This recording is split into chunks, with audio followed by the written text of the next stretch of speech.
Hello साथियों, मैं DK Dwivedi आपके अपना चैनल अपना हिंदी परिवार में आपका स्वागत करते हैं। साथियों, इस क्लास में हम आप बात कर रहे थे रस के बारे में। पिछली कक्षाओं में आपने बात किया है, रस के अंक को आपने पढ़ा है और रस की परिभाषा संबंधित क्वेश्चन को आपने जाना हुआ है। आज की क्लास में हम लोग स्टार्ट करेंगे रस के बारे में। रस में आपको बताया गया होगा कि रस जो है वो श्री धातु से बना हुआ है और आपने ये भी पढ़ा हुआ है कि भरत मुनि के अनुसार रसों की जो संख्या थी, कहने का मतलब विभाव, अनुभाव और संचारी भाव से रस की उत्पत्ति हुई थी और भरत मुनि को रस का जनक अथवा संस्थापक माना जाता है। उन्होंने नाट्य शास्त्र में रस का उल्लेख किया हुआ था। रसों की संख्या आपने पढ़ा हुआ है 9 होती है। बाद में 2 रसों को जोड़ करके इनकी संख्या कितनी की गई है? 11 की गई है। आप पढ़े हो रस के बारे में, तो रस में आज हम आप लोगों को पढ़ना है। तो सबसे पहला जो रस की हम बात करें तो यहाँ पे पढ़ने वाले हैं इस क्लास में हम लोग श्रृंगार रस के बारे में कि श्रृंगार रस होता क्या है या श्रृंगार रस किसे कहते हैं। उन सारी चीजों को हम लोगों को समझना है। ध्यान दीजिए, यहाँ पे हम आप बात करेंगे श्रृंगार रस के बारे में। श्रृंगार रस होता क्या है, सबसे पहले ये समझना है। देखिए, हमने बताया था कि सभी रस का अपना कोई ना कोई अस्थाई भाव होता है। आप सबके एग्जाम में रस के अस्थाई भाव से भी क्वेश्चन आते रहते हैं। तो यहाँ पे सबसे पहले अगर आप बात कर रहे हो श्रृंगार रस का, तो इस श्रृंगार रस में हम बताएं कि श्रृंगार रस का अस्थाई भाव क्या होता है, ये समझना है। क्वेश्चन आता रहता है तो आप बताओगे श्रृंगार रस का अस्थाई भाव जो होता है वो क्या होता है? रति। और इस रति का जो मतलब होता है वो आपका क्या होता है? प्रेम होता है। समझ में आया? तो श्रृंगार रस का स्थायी भाव आपने पढ़ा क्या होता है जी? रति। और इस रति का मतलब क्या होता है? प्रेम होता है। कभी कभी क्वेश्चन आप सबके यहाँ आता है साथियों कि किस रस को रसराज कहा जाता है, यह रसों का राजा किसे कहते हैं, या क्वेश्चन इस टाइप का भी आता है कि सर्वश्रेष्ठ रस किसे माना गया है ना। तो अगर आएगा किस रस को रसराज कहा जाता है, तो आप बताना कि इस श्रृंगार रस को हम आप क्या कहते हैं? रसराज कहा जाता है। श्रृंगार रस को हम आप रसराज कहते हैं, ये आपने जान लिया। अगला ध्यान देते हैं, आपने कहा श्रृंगार रस का स्थायी भाव जो है वो रति है। फिर आपने कहा यहाँ पे श्रृंगार रस को हम लोग क्या कहते हैं? रसराज कहते हैं। क्वेश्चन आता है कि श्रृंगार रस के धनी कवि कौन है, तो आप बताओगे श्रृंगार रस के धनी कवि जो है वो आपके कौन है? बिहारी है। श्रृंगार रस के धनी कवि किसे माना जाता है? बिहारी माना जाता है, जो कि क्या है? रीतिकाल के कवि हैं। कहाँ के बच्चा? रीतिकाल के कवि हैं। तो ये आप रस के बारे में पढ़ रहे हो। रस में आपको श्रृंगार रस पढ़ाया गया। श्रृंगार रस का स्थायी भाव क्या हो गया? रति हो गया। इसे हम लोग रसराज कहते हैं। और श्रृंगार रस के धनी कवि जो है वो आपके क्या है? बिहारी है। ये आपने पढ़ लिया। देखिए, क्वेश्चन आप सबके यहाँ कैसे आता है ये समझना है। आपके यहाँ इस टाइप से तो क्वेश्चन बनता ही बनता है। आपको क्या होता है, कभी कभी पंक्ति दी गई होती है, पंक्ति आपको दिया गया होता है और उस पंक्ति में आपको पहचानना होता है कि कौन सा रस है।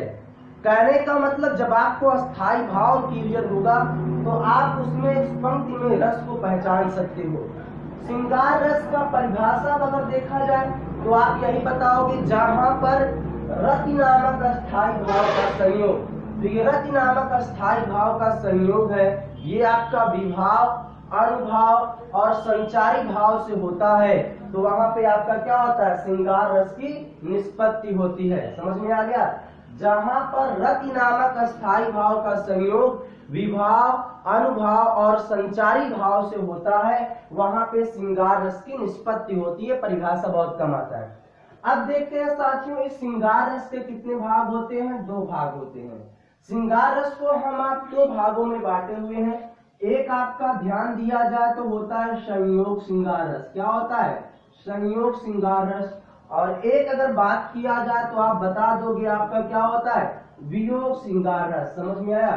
तो यहाँ पे ध्यान देना, श्रृंगार रस के 2 भाग हो गए।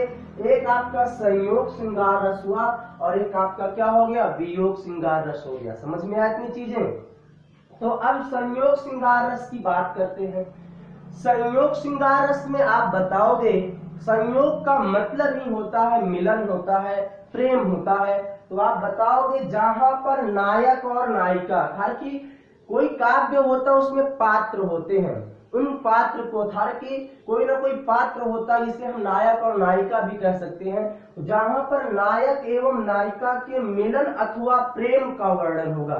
हमने क्या कहा, अगर आपका कोई काव्य खंड है साथियों, अगर आपका कोई काव्य खंड आपको दिया गया है और उस काव्य खंड में आप ध्यान देना नायक एवं नायिका के, नायक हो या आपका नायिका होगा, उसके मिलन अथवा किसका भैया प्रेम का वर्णन होगा, तो वहां पे आपका क्या हो जाता है, श्रृंगार रस होता है, तो संयोग श्रृंगार रस होता है।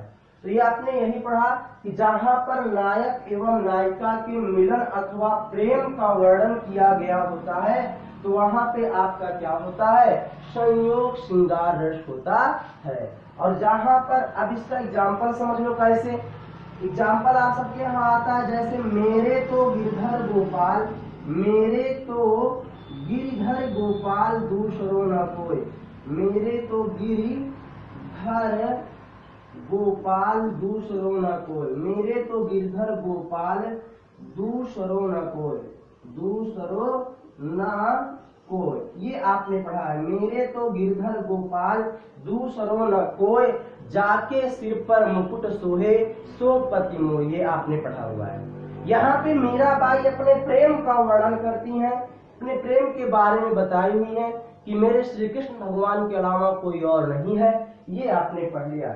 अगला आप सबके यहाँ आता है, ये आपने पढ़ लिया, मेरे तो गिरधर गोपाल दूसरो न कोई, जाके सिर पर मुकुट सोए सो पति मोह, तो यहाँ पे संयोग श्रृंगार रस हो गया। आज सब क्या होता है, अखियन हर दर्शन को भूखी, तो यहाँ पे भी आपका क्या होता है, संयोग श्रृंगार रस।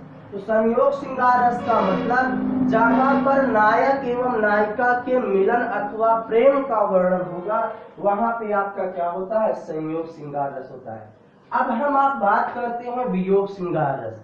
यहाँ पे जानना है कि वियोग श्रृंगार रस किसे कहते हैं, तो आप बताओगे जहां पर किसी भी काव्य खंड में नायक एवं नायिका के विरह का वर्णन होगा, किसका जी, विरह का वर्णन होता है या निर्गुण का वर्णन होता है, तो वहां पे आपका क्या होता है, वियोग श्रृंगार रस होता है। जहां पर नायक एवं नायिका के विरह अथवा निर्गुण का वर्णन होता है वहां पर वियोग श्रृंगार रस होता है। जैसे आप सबके यहाँ एग्जाम्पल आता है बहुत ज्यादा, निस दिन बरसत नयन हमारे, निस दिन बरसत नयन हमारे, निस दिन बरसत नयन हमारे, नयन हमारे, ये एक ही पंक्ति आती है, वैसे इसकी पंक्ति और है, निस दिन बरसत नयन हमारे, सदा रहती पावस तू हम पर, जब ते श्याम सिधारे।